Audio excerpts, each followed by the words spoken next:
સૌથી મહત્વના સમાચાર અમદાવાદમાં પશ્ચિમ અને મધ્યમ ઝોનમાં હાલ તો બપોરના સમયે વરસાદની શરૂઆત થઈ ચૂકી છે અને ધોધમાર વરસાદ અત્યારે વરસી રહ્યો છે। શહેરના પશ્ચિમ વિસ્તારના SG highway, Sola, Thaltej, Science City, Bopal, Ghuma, Satellite, Navrangpura, Naranpura, Vastrapur, Shivranjani, Manekbag, Ghatlodia, Gota, Ranip આ તમામ વિસ્તારોમાં અત્યારે ધોધમાર વરસાદની શરૂઆત થઈ છે।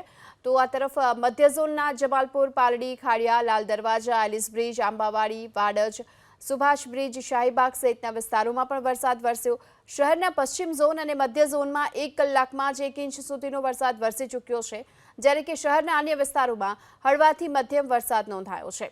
હાલમાં તો 1 ઇંચ વરસાદમાં શહેરના મોટાભાગના વિસ્તારોમાં પાણી ભરાવાની સમસ્યા પણ જોવા મળી હતી।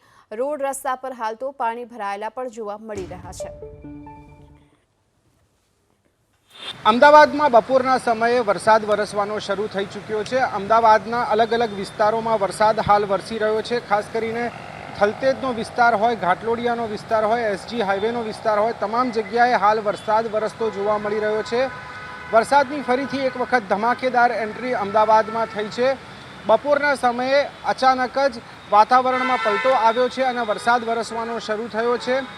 જે રીતે હવામાન વિભાગે આગાહી કરી હતી હળવાથી મધ્યમ વરસાદની, પરંતુ અત્યારે અમદાવાદમાં વરસાદની ફરીથી એક વખત ધમાકેદાર એન્ટ્રી થઈ છે, જેના કારણે જે વાહન ચાલકો અહીંયાથી પસાર થતા હોય છે તેમની મુશ્કેલીમાં થોડો વધારો થયો છે। જો કે વાતાવરણની અંદર ઠંડક પ્રસરી છે, વિઝિબિલિટી થોડી ઓછી થઈ છે। વાહન ચાલકો અહીંયાથી જે પસાર થાય છે, એસજી હાઈવેની નીચેનો જે વિસ્તાર છે ZS4 રસ્તા પાસેનો, ત્યાંથી જે 2 વ્હીલર ચાલક છે વરસાદમાં પલળતા અત્યારે પસાર થતા અહીંયાથી જોવા મળી રહ્યા છે।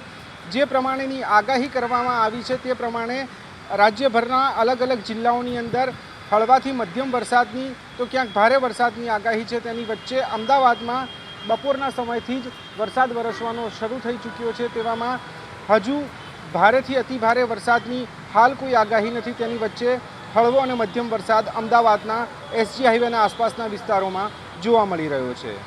યુવરાજ લીલા સાથે તેજસ મહેતા, ABP અસ્મિતા, અમદાવાદ।